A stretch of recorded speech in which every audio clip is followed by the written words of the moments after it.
can I just don't want to hold the camera because the camera sometimes influences the conversation, right? So, and I don't want it to be influenced, right? But I want to have a good picture. I want to have a good picture visually, or that'll be upsetting. You know. So, like, I mean, what do you have to do? What would upset you? What upsets you? People asking you dumb questions? Or are you not being able to answer dumb questions?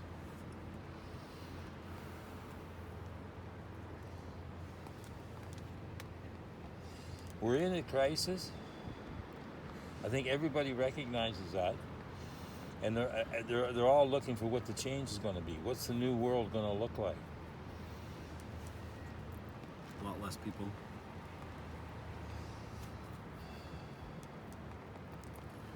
A lot of smarter people. A lot of people that know what it's like to wipe an old man's shitty ass 100 times before they die. The world of hospice workers and gardeners.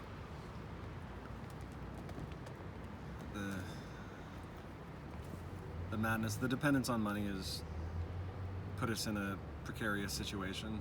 What do you depend on? I don't depend on anything. So would you say you depend on nothing? Is that a trick question? No, getting to the nothingness of creation, like the nothingness of matter, the nothingness of all all existence, and another like spiritual higher form of reality. I'm alive by the grace of God. And then God will kill me when God wants to kill me. Did you see God as a separate being or a separate energy? No. I've often heard you say that I am God. Yeah, there's only one thing. The natives around here have masks in their legends and stories. Masks are a big part of it.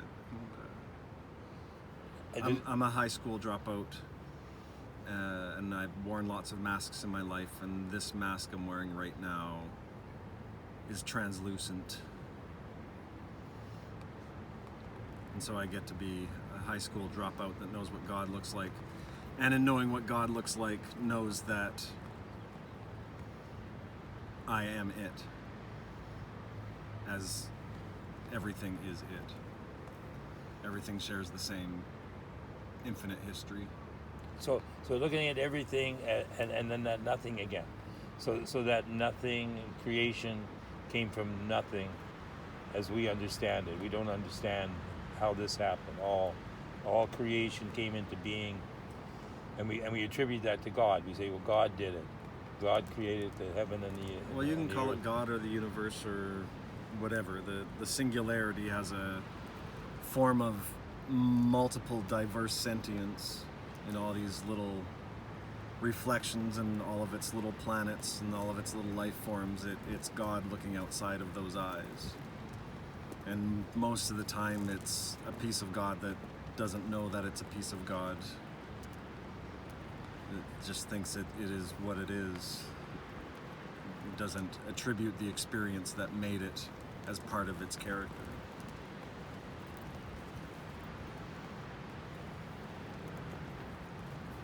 I thought that too, actually, that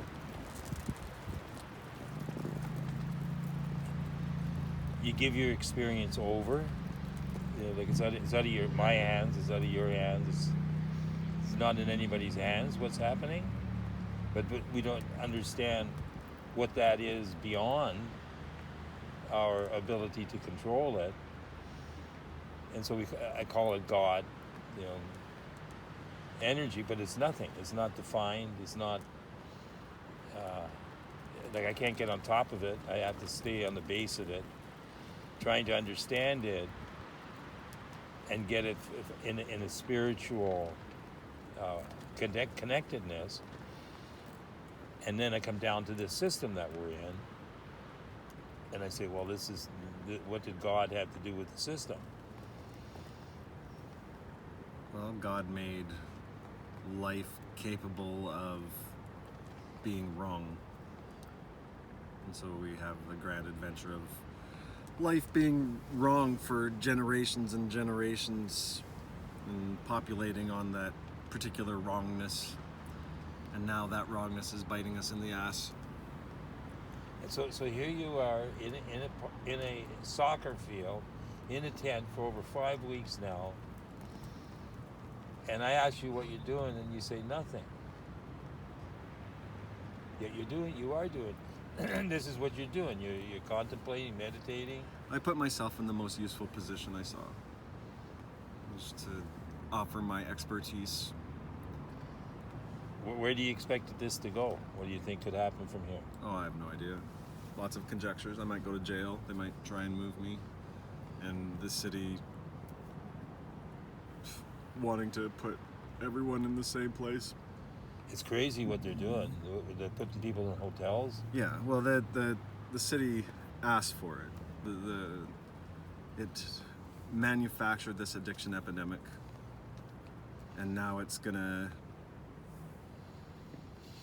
try and destroy the future on the premise that all these people everyone has the right to be an addict, and that's madness. It's making policy based on the rights of flailing suicidal children. But it's the structure of the law and the system. They can't kill anybody. No, but you can make a diversion where they can say you can get these charges and go to jail for 5 or 6 months on this non-violent charge, or you can go into this forced recovery diversion if you just sign your name here, and we put you in there for 3 months. You can have porridge every day. There'll be experts to clean you up if you're having a hard time recovering.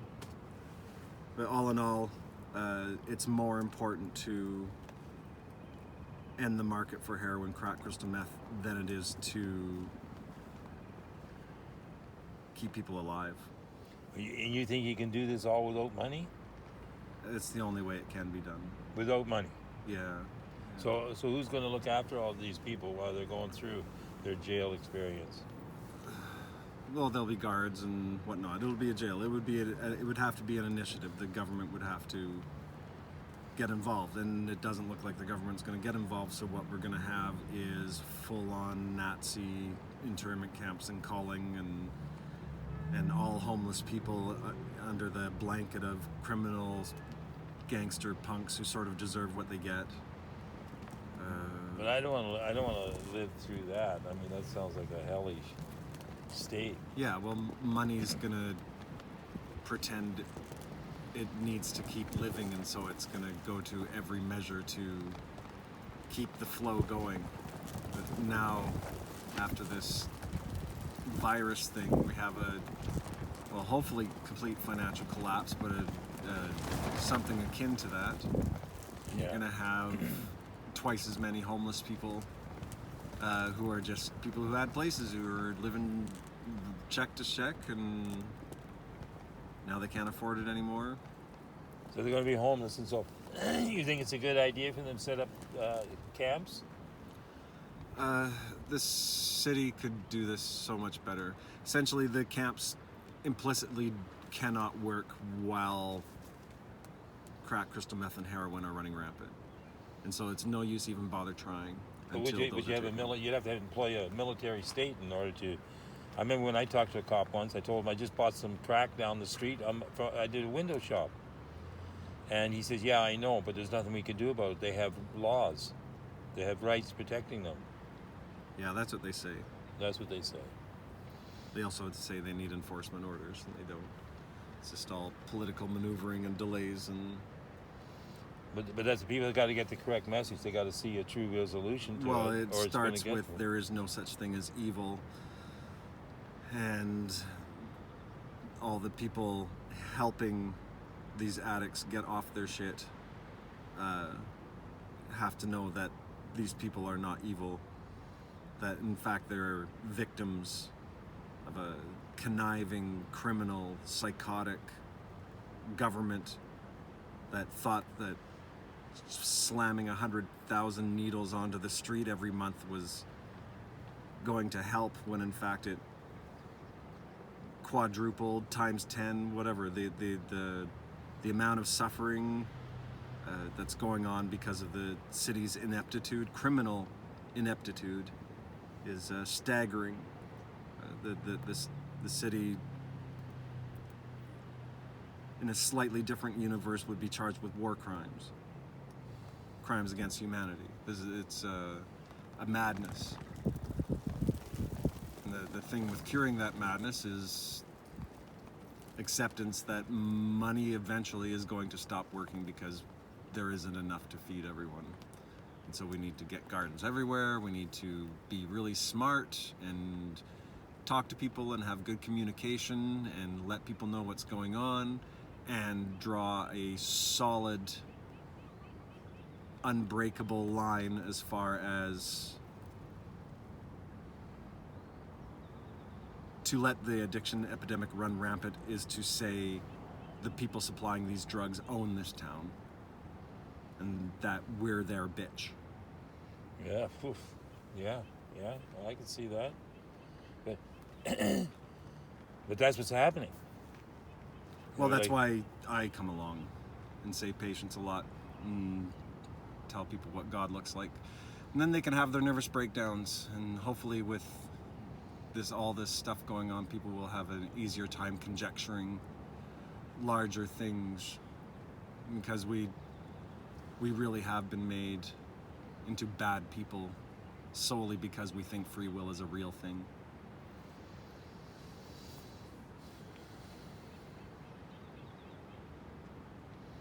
Where do thoughts come from? Then, yeah. Then what? Then. Huh? From before now. That's where the thoughts came from. Oh, then. Oh, okay. Yeah, All right. They sit. That's what the memory is. Yeah. They sit in our memory.